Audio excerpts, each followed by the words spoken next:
So even though the League of Assassins is considered to be one of Batman's greatest enemies, whenever they were first introduced, they were set up to be the main villain of a completely different DC hero. See, back in 1968, we're introduced to Boston Brand, the star trapeze artist in a small town circus. And one night, while performing his act, Boston is shot and killed by somebody in the audience. But shortly after Boston's death, he's approached by the goddess named Rama Kushna, and she gives Boston the opportunity to come back to Earth and search for his killer in a new ghostly form.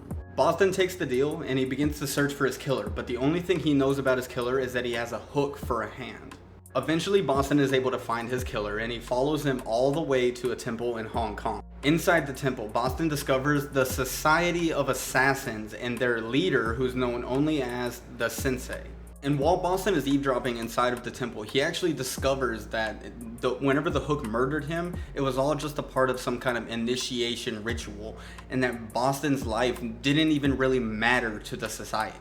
Boston also discovers that the main goal of the Sensei and the Society of Assassins is to destroy Nanda Parbat, the home of Ramakrishna.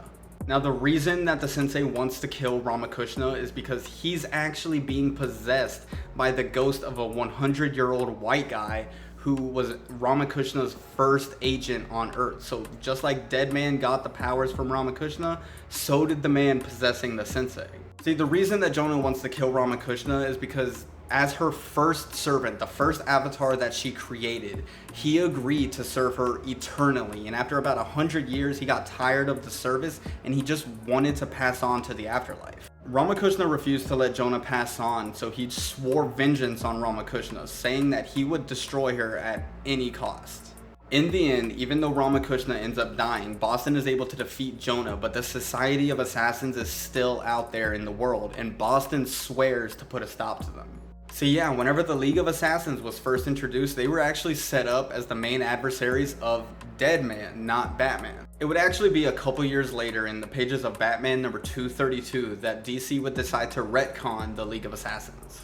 Here we learn that the Society of Assassins was actually just a small faction of the League of Assassins, and although the Sensei said that he created the society from the ground up, it was revealed that Ra's al Ghul actually started the League of Assassins about 1,000 years ago. And that's pretty much the origin of the League of Assassins. Now, I do think it's really cool that they actually got started as a villain for Dead Man, not Batman, and they kind of worked their way over, and I kind of like the Sensei. He was a really cool character in the beginning. But let me know in the comments, what do y'all think about the origin of the League of Assassins? Who do y'all like better, the Sensei or Ra's al Ghul? And if you like this video and you want to see more, then go ahead and give me a follow.